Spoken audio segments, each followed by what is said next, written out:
Police in Bath are trying to establish what caused a truck to lose control and crash into cars and pedestrians yesterday afternoon. 4 people, including a young girl, were killed in the accident that happened just metres from a primary school as parents were collecting their children. Richard Gateford is there for us this morning. Richard, we understand there is a church service planned later for today.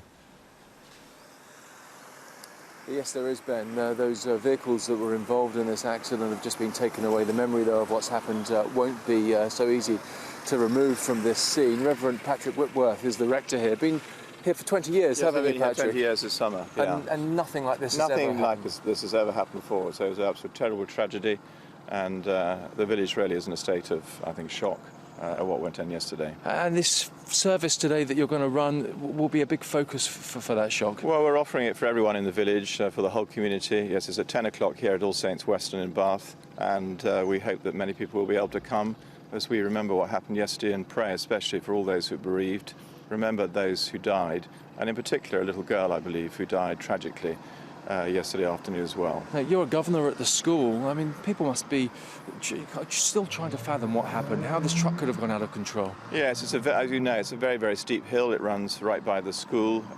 It's one of the steepest hills in the area, and as you would have heard already, the lorry in question couldn't stop. Maybe the brakes failed or something like that, and the poor driver tried to get it out of the way but couldn't.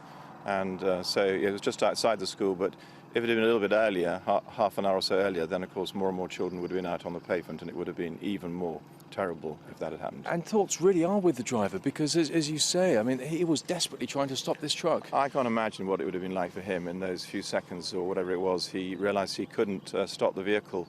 It must have been appalling. He tried to get off the road, but of course the houses either side, there were children, pedestrians, I believe, nearby, and also other cars. And so it was desperate for him, and I believe he's in hospital, so our prayers are very much for him and for his family, as for everybody else in hospital as well.